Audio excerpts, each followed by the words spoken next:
Bola Ahmed Tinubu, I don't recognize all your titles because you don't merit those titles. Bola Ahmed Tinubu, a former senator of the Federal Republic of Nigeria, a former two-time governor of Lagos State, a political godfather of Lagos State and some states in the southwest, a national leader of the ruling party, the APC. He took the senatorial ticket from Olorunimbe Mamura and gave to his wife, Remi Tinubu. That's 5. He wants to make his son, Sheyi, you either love me or hate me, I don't care. Tinubu wants to make his son, Sheyi, the governor of Lagos State one day. He himself wants to become the president of the Federal Republic of Nigeria. Abba. That's too much of a man. That is greed. That is selfishness. That is callousness. With all the level of poverty in this country? Oh, come on. No. We cannot afford to make the same mistake that we made in 2015 that actually brought us to where we are today. If Tinubu truly loved Yoruba, if Tinubu truly loved Nigeria, it will allow Nigerian youth from the north, south, east, and west to pick their candidate. And Tinubu, in his might, will give our own candidate the level of support that he gave Buhari in 2015. Anything other than that, we don't take. Anything other than that is no for us. Tinubu, you are too greedy, sir. And don't be surprised or don't be fooled. Apart from the fact that Tinubu is changing his age every year, all those pictures that you see in his posters that are circulating around, those pictures are edited pictures. Oh, Tinubu is not healthy. Tinubu ogbadun. If you see him, he is not healthy. Even with all the money, even with all the money and the multivitamin that he's using, he's still not healthy. Tinubu cannot address you. Brother mi, orúkọ yín fún iléeṣẹ́. Orúkọ mi ni arákùnrin Babatunde tí gbogbo èèyàn mọ̀ sí lọ́ọ̀yà Babatunde. Okay, ẹjọ́ mo tún fẹ́ béèrè torí àwọn èèyàn àmọ́ pé òdú ni yín o ẹ̀ ń ṣe kò sẹ́ni tó ti mọ̀ yín bọ̀ torí fún àwọn èèyàn tí ò mọ̀ yín dáadáa tán ọ̀dà yín mọ̀ mo fẹ́ kẹ́ sọ ìlú tẹ́ tí ń sọ̀rọ̀ yìí fún àwọn èèyàn kan gbọ́. Mo wà lọ́wọ́lọ́wọ́ báyìí mo wá bá àwọn èèyàn ṣe ayẹyẹ ní ìlú France tí wọ́n ń pè ní Paris ní capital France lọ́dọ̀ ẹnìkan mi èèyàn mi kan Abímbọ́lá ló ṣe ọjọ́ bíi 45 years of age kọ́lọ́n lódùmarè tó jẹ́ pé ṣọ̀pọ̀lọpọ̀ ọdún láyé òun ni mo wá bá ṣe ọjọ́ bíi lẹ́yìn tá a bá ṣe ayẹyẹ. ẹ ṣe gan-an lótú ẹjọ́ mo fẹ́ ká sọ̀rọ̀ lérí nípa arrest àwọn DSS náà wá sí ilé Chief Sunday Igboho ọmọ Adéyẹmọ. Ẹjọ́ ṣé kí ni ká pe arrest yẹn, ṣé wọ́n fẹ́ arrest ni àbí kidnapping? Ẹjọ́ ń fẹ́ kẹ́ bá wa sọ ń pa ìdí ẹ̀ fún àwọn èèyàn kan gbọ́. ẹ ṣe olóòtú inú mi dùn pẹ̀lú ìbéèrè tí ẹ béèrè yìí. ọ̀rọ̀ tí ẹ béèrè lọ́wọ́ mi yìí ó láti bí ọjọ́ bíi mẹ́ta ọ̀rọ̀ yẹn tí ó bà mí lọ́kàn jẹ́ gidigidi gan tí mo dẹ̀ mọ̀ pé ó ba ọ̀pọ̀lọpọ̀ tó bá jẹ́ ọmọ Nàìjíríà rere àti tó bá jẹ́ ọmọ Yorùbá rere ó bà wọ́n lọ́kàn jẹ́ tó nígbà tí ọ̀rọ̀ yìí ṣẹlẹ̀ lóòrò ọjọ́ tó ṣẹlẹ̀ bí òde sùnmọ́jú torí pé nígbà tí wọ́n tí Lady K tó ti ṣe broadcast yẹn all of a sudden ó went offline àti gba ẹnu lẹ́nu gbọ́n tí lè sùnmọ́jú torí pé àmọ́ nǹkan tí ó lè ṣẹlẹ̀ sáwọn tó wà nílé àti olórí oko olóyè Sunday Igboho Májàsọ́lá. Ṣe rí nǹkan tí àwọn DSS ìjọba location 419 tí wọ́n ṣe fún olóyè Sunday Igboho ó bani lọ́kàn jẹ́ gidigidi tó jẹ́ pé ó jẹ́ ká mọ̀ wípé Nigeria is not what to call a democratic country. Wọ́n kàn láǹ practice democracy ni. Àwọn lọ́yà tí wọ́n tó lọ́yà tí wọ́n mọ̀ nípa òfin dáadáa especially nípa òfin Nàìjíríà. Buhari government is an autocratic government tó jẹ́ wípé gẹ́gẹ́ bá ti ṣe wò òfin wà nílẹ̀ Nàìjíríà ṣùgbọ́n ìjẹ́ ìjọba Buhari tó tẹ̀lé òfin ní Nàìjíríà tí wọ́n bá tẹ̀lé òfin ni wọ́n ò ní lọ gbé ìbọn ká èèyàn mọ́lé ní aago kan òru torí pé ẹ fẹ́ arrest yẹ. Is there any evidence wípé wọ́n ti invite olóyè Sunday Igboho àbí search warrant ó wà tí àwọn ọlọ́pàá tí wọ́n wá ní ọ̀sán gangan pẹ̀lú mọ́tò wọn bá gbé mọ́tò 100 wá they must come with search warrant. Wọn ò dẹ̀ gbọ́dọ̀ invade inú ilé gẹ́gẹ́ bí òfin wọn ò gbọ́dọ̀ invade inú ilé with force because olóyè Sunday Igboho is not terrorist.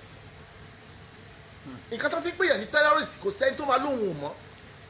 A mọ̀ nípa àwọn tó ti táwọn tó jẹ́ terrorist láti gbórúkọ wọn Osama bin Laden a lot of people bẹ́ẹ̀ yẹn tó yẹ kí wọ́n bí terrorist ni wọ́n tí wọ́n dẹ̀ ti ń wá wọn kó tó di pé Amẹ́ríkà lọ invade inú ilé ẹ̀. Olóyè Sunday Igboho is not terrorist. Everybody knows he's agitator.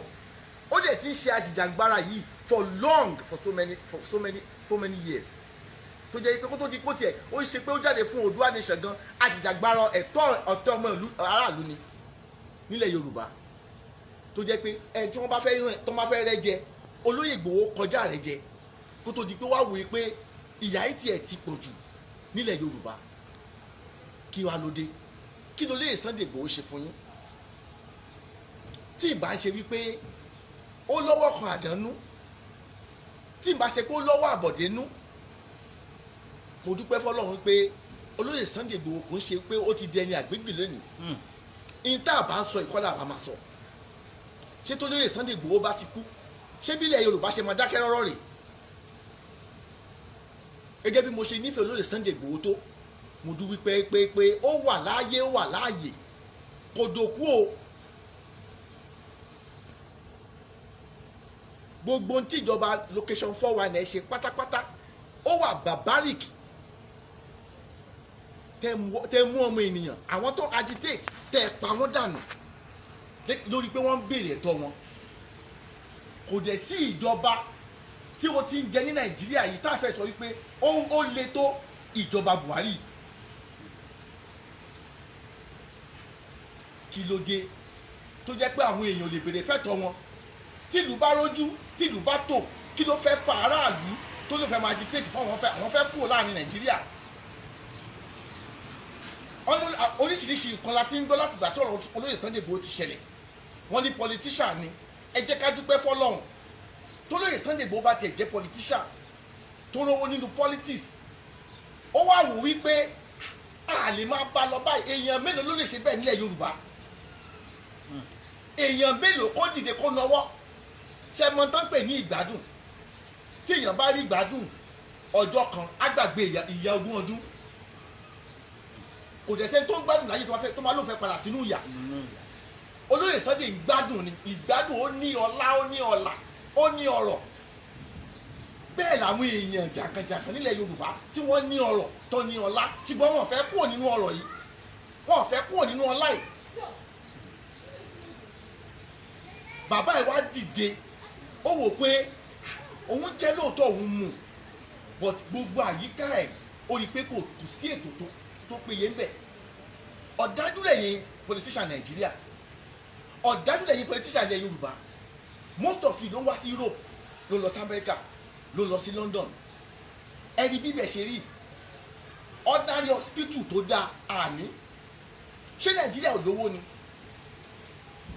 Senate president ó bọ́ta ó sọ categorically tí mo fẹ́ tí mi gbọ́ ó ní Nigeria is a poor country.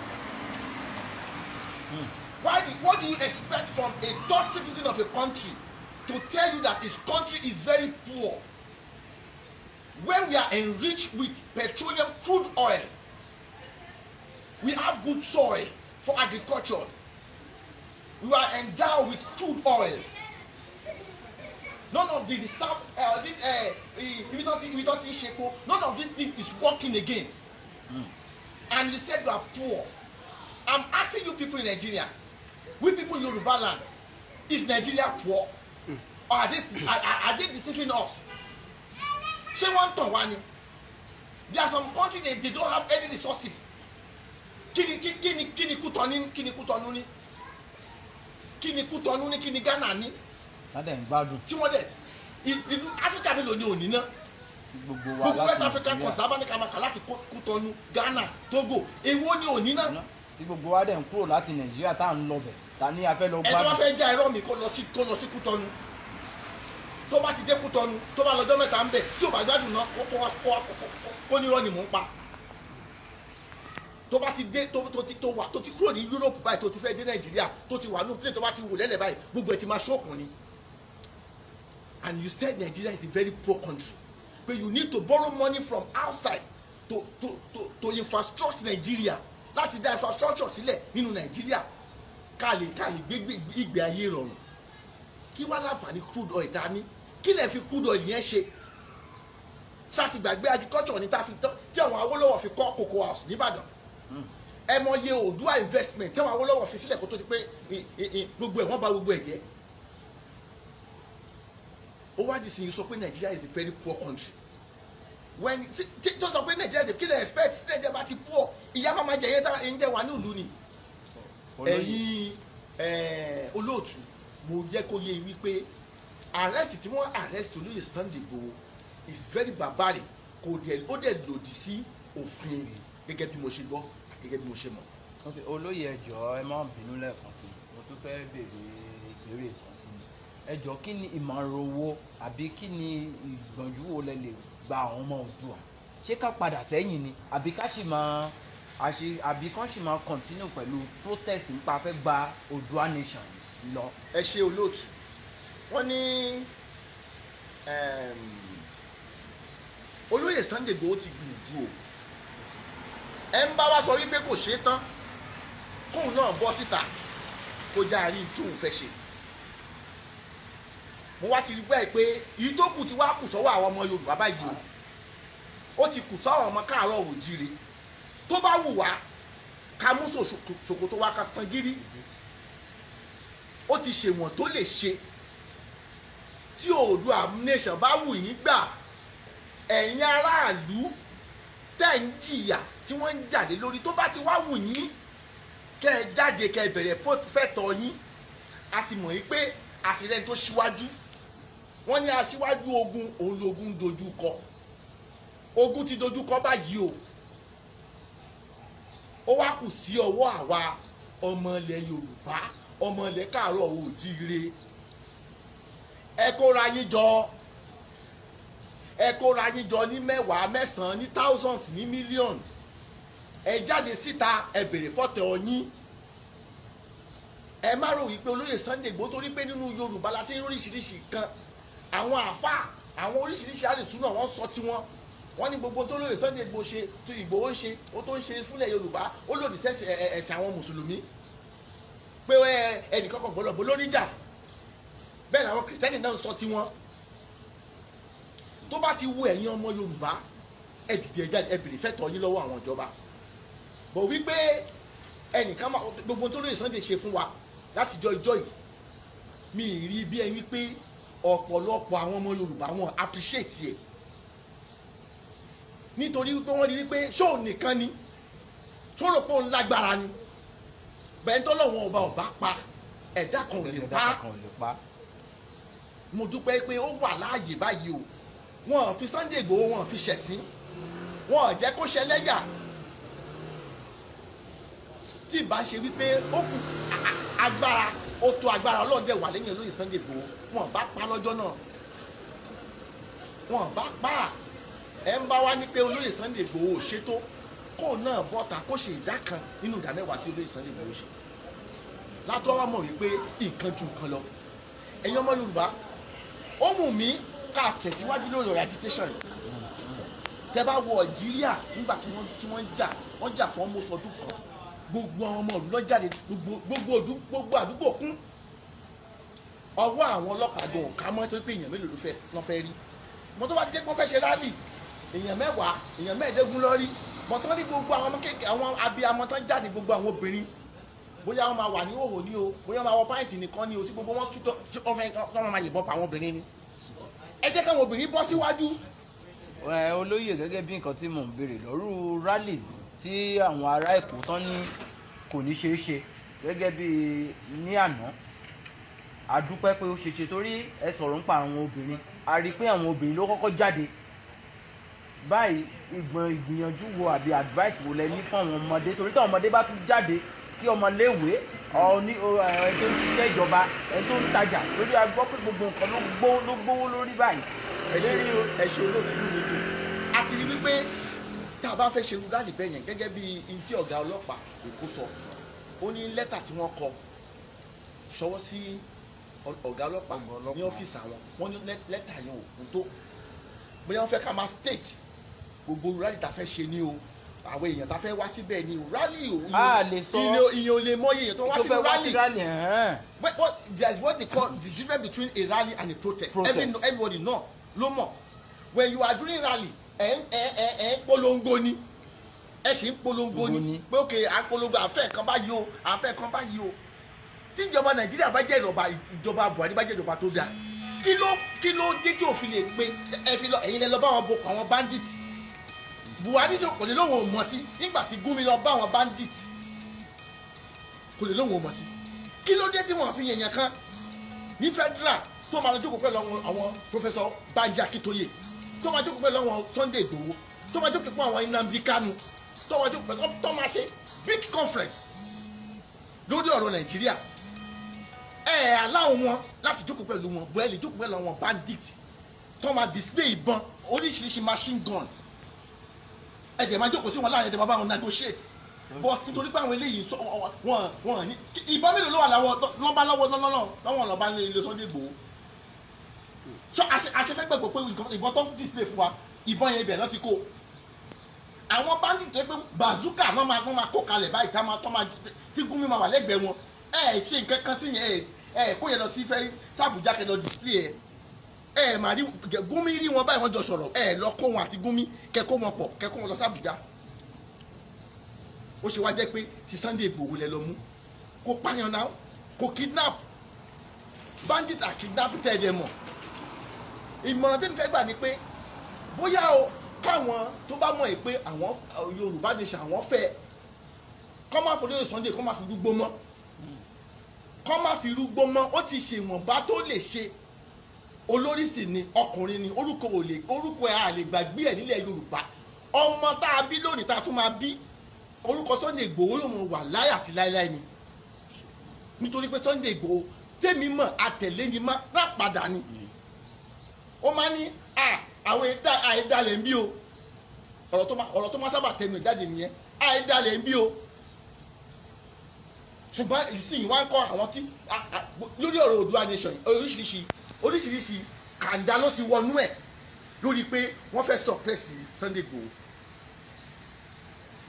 mo rọ àwọn èèyàn kán jáde bóyá máa yọ àwọn kọ́mítì each ilẹ̀ Yorùbá tí wọ́n máa jókòó ṣe meeting tí wọ́n fẹ́ ṣe rally wọ́n á kọ lẹ́tà appropriate letter síbi tí wọ́n bá fẹ́ lọ wọ́n á dẹ̀ ṣe rally wọn tí ò lè ní sí wàhálà ibi bẹ́ẹ̀ la fẹ́ wá o wọ́n á dẹ̀ ẹ̀rọ gbogbo ẹni tó bá kó fẹ́ gbọ́ Oòduà tó jẹ́ pé ìyá bá ń jẹ lóòótọ́ ìjọ kan sì ń bọ́ tó pé ìyá máa jẹ Nàìjíríà Yorùbá débi pé àtọmọdé àtọmọnú ló máa jáde sí títì ẹ̀ lọ kọ́lẹ̀ lẹ́nu ìyá yẹn sì máa dé stage kan bí mo ṣe wà lè lọ́dún márùn-ún sí nílẹ̀ Yorùbá tá a bá gbọ́ Oòduà nation báyìí a lè lo 5 years ó máa dé stage tó yẹ pé nǹkan wọn débi pé àtọmọdé àtàgbàlagbà àtọmọdé àtobìnrin àtọmọnú gan á bọ́ta sí títì tó jẹ́ pé ọwọ́ ìjọba gan ò ní ká mọ́.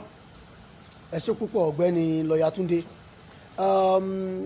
kí lẹ rí sọ ìmọ̀ràn wo lẹ fẹ́ sọ fún bàbá wa Gani Adams láti gbìyànjú lórí ọ̀rọ̀ Sunday Igboho nítorí pé àtìgbà tọ́rọ̀ ẹ ti ṣẹlẹ̀ àti ìgbọ́ kí bàbá kó sọ̀rọ̀ ẹ jọ̀ọ́ kí lẹ fẹ́ sọ fún bàbá Gani Adams torí pé wọn gbọ́dọ̀ wo Sunday Igboho pẹ̀lú bí gbogbo nǹkan ṣe ń lọ ẹ̀.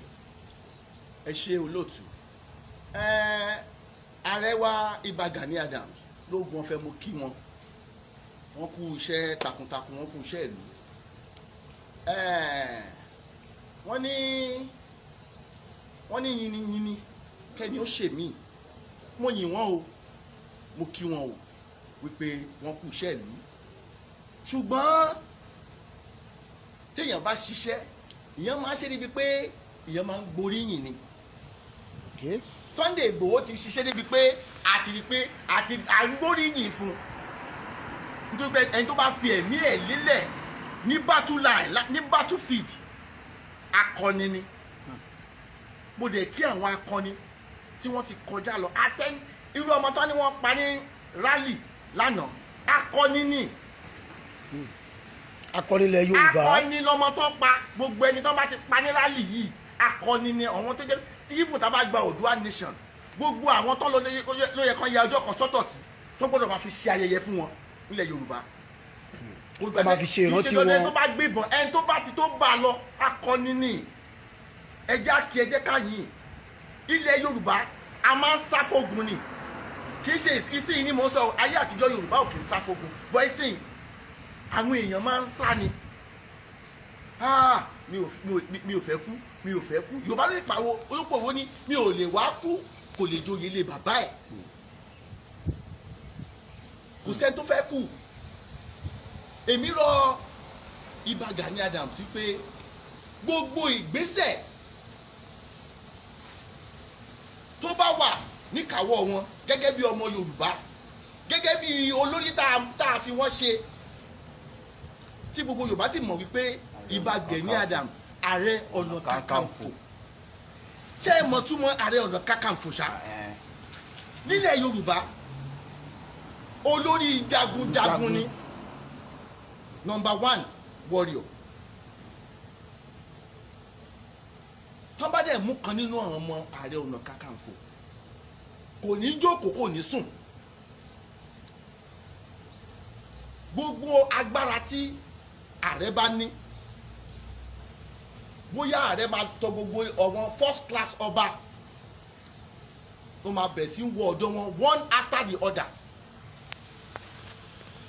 bàbá wa Olúṣẹ́gun Ọbásanjọ́ tó bá yẹ kí ààrẹ Gani Adams kó débẹ̀ lórí ọ̀rọ̀ yìí kó ṣe ẹpẹ̀lẹ́ ń bẹ̀rù sí ọ̀dọ̀ ààrẹ tó ti jẹrí sẹ́yìn ọ̀gágun Olúṣẹ́gun Ọbásanjọ́ lórí ọ̀rọ̀ yìí náà ni kọ́ bẹ̀rẹ̀ sí wọlé tọ̀ gbogbo àwọn àgbààgbà ilẹ̀ Yorùbá pé omi ò gbọ́dọ̀ tẹ̀yìn gbọ̀ngbìn lẹ́nu o lórí ọ̀rọ̀ Sunday Igboho tó bá gbé Sunday Igboho ojú ti Ààrẹ Ọ̀nà Kakanfò fúnra rẹ̀ ṣùgbọ́n tó bá fi lè gbé Sunday Igboho ó ti mí wípé wọ́n lè gbé Ààrẹ Ọ̀nà Kakanfò fúnra rẹ̀ náà nìyẹn kí la wà fún kí ni Yorùbá wà fún tá a lè dìde ká agbára wa lọ́wọ́ àwọn agbénisìn mo rọ Ìbà Gani Adams kí wọ́n gbé gbogbo òyànjú tó wà ní ìkáwọ́ wọn kọ́rin pẹ̀lú gbogbo àwọn ọba pátápátá gbogbo àwọn tó jẹ́ top retired military officers tó jẹ́ Yorùbá tó wà nílẹ̀ Káàárọ̀ Oòjíire kọ́ dìde kọ́ lọ delegate lọ sí Àbújá kọ́ lọ bá Buhari sọ̀rọ̀ pé this is not the solution the solution when you know this pé àwọn bandit yìí o ẹ lè rí wọn mú ẹ rí i pé kò sí ẹ̀ka tẹ̀lé ṣe fún ojú pé kẹ lọ bá wọn negotiate lọ ẹ rán èèyàn lọ ó ṣe wá jẹ́ pé tàwọn Sunday Igboho Biafra yìí ìbọn face by face lẹ́fí ń bá wọn jà tẹ́ ẹ lè rán èèyàn lọ bá wọn náà ìtí mo expect kí àwọn Ìbà Gani Adams ṣe ni pé kọ́ delegate lọ bá Buhari pẹ̀lú àwọn ọba pẹ̀lú àwọn retired military tó jẹ́ Yorùbá but this is not the true solution if you want this country to be go on smoothly this is not how kíyàn ṣe run country when people are on allegation kan yìí pé ẹ wà settlement ẹ mú àwọn ẹ̀yà kan ẹ pọ́n wọlé ju àwọn ẹ̀yà kan lọ why can't you go you dialogue with them so that we can know where we are going kì í ṣe Yorùbá ní kọ́kọ́ ló Biafra Yorùbá ní kọ́kọ́ ló agitate kọ́ wọn fẹ́ kúrò ní Nàìjíríà there are so many countries tírú ẹ̀ ṣẹlẹ̀ ńbẹ̀ we have the Catalonians wọ́n ṣe bẹ́ẹ̀ Dublin ṣe tiwọn wọ́n lọ àwọn míì ṣe tiẹ̀ wọ́n ṣì wà lẹ́nu ẹ̀ Rome is not built in a day tí Buhari bá rò pé Yorùbá nation níwà báyìí tó ń bá kúrò ń bẹ̀ tán tí Yorùbá nation bá padà wà tó bá padà wà ńkọ́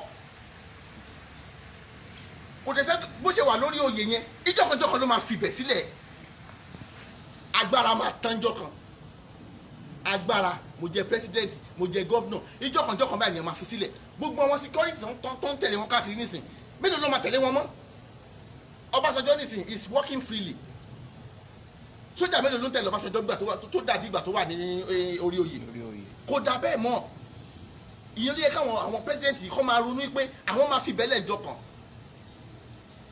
people are now talking about Jonathan they are talking about past president kí ló dé mo rọ Ìbà Gani Adams kọ́ dìde sọ̀rọ̀ yìí because àwọn èèyàn oríṣiríṣi kan náà máa sọ wípé Ìbà Gani Adams kan jókòó ni wọn ṣẹ́ nìtì mo mọ̀ pé lóògùn ọ̀fẹ́ o mo mọ̀ pé ẹ̀ ti máa ṣiṣẹ́ takuntakun lábẹ́nú Ọlọ́run ọba dẹ̀ ràn yín lọ́wọ́ ojú òní tì yín o lórí ọ̀rọ̀ Yorùbá yìí ojú òní tì yín ààrẹ tó fi yín ṣe yìí ẹ jẹ́ pẹ́pẹ́pẹ́ o ẹ jẹ́ pẹ́pẹ́pẹ́ ẹ̀mí yóò sì gùn kò sì ní gùn nù yà ẹ dìde o ẹ gbéra lẹ̀ lórí ọ̀rọ̀ olóyè Sunday Igboho ojú ò gbọdọ̀ ti Yorùbá o tójú bá ti Yorùbá ó ti Ààrẹ Ọ̀nà Kakanfò. ẹ ṣé gan lọ́yà Túndé we really appreciate all your efforts so far.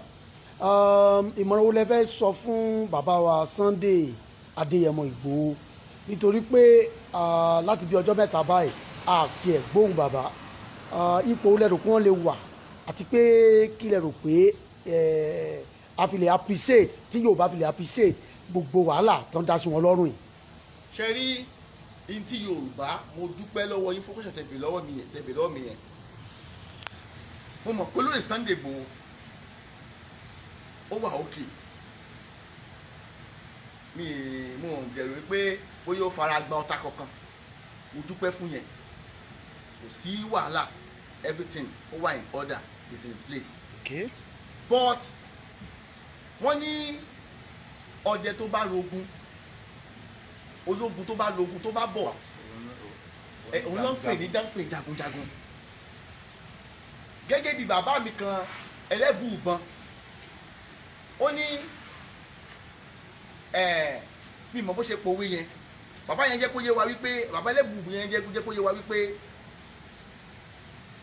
jagunjagun tó bá mọ̀jà tí ò bá mọ̀ sá tí ò bá lè sá òun ní kú sójú ogun kàkà kílẹ̀ dẹ̀ kú ilẹ̀ ti sábà yìí o ní tí Yorùbá ń sọ ní kàkà kílẹ̀ bí pé tó bá di pé ó bá kù pé ó fẹ́ gbogbo ẹ̀ fẹ́ jí Ọlọ́run ọba ayọ̀ ẹni tiẹ̀ mo dúpẹ́ pé Ọlọ́run yọ lóye Sunday Igboho ó wà nínú àlàáfíà báyìí ṣùgbọ́n ẹ̀yin ọmọ Oòduà ìdẹ́ ẹ lè ṣe fọlọ́yè Sunday Igboho ni pé ẹ má jẹ́ kí wàhálà ẹ̀ já sásán gbogbo tẹ́ ẹ ṣe nígbà tí wọ́n wálé Sunday Igboho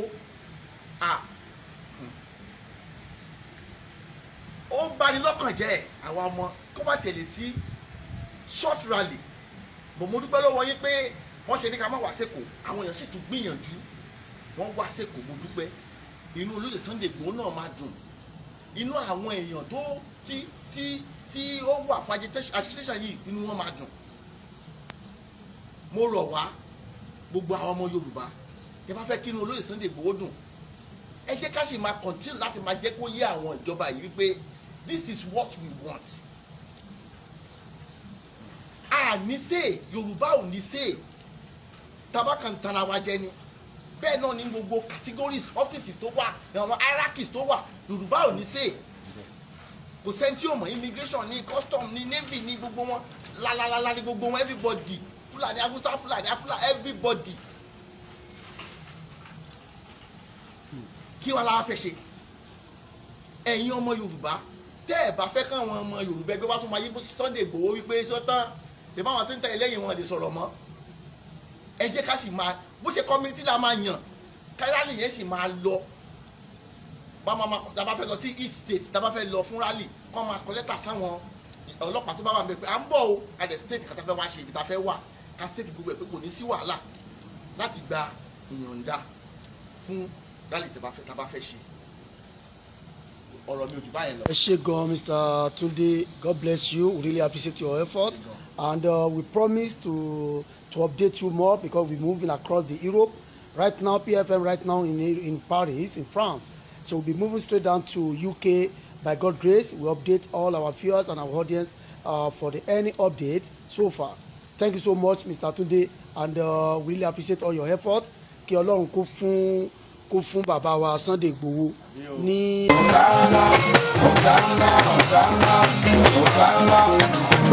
ṣe gan o ṣòwò àátún máa kàn sí yín. God bless you, sir. Thank you, sir. Bye bye.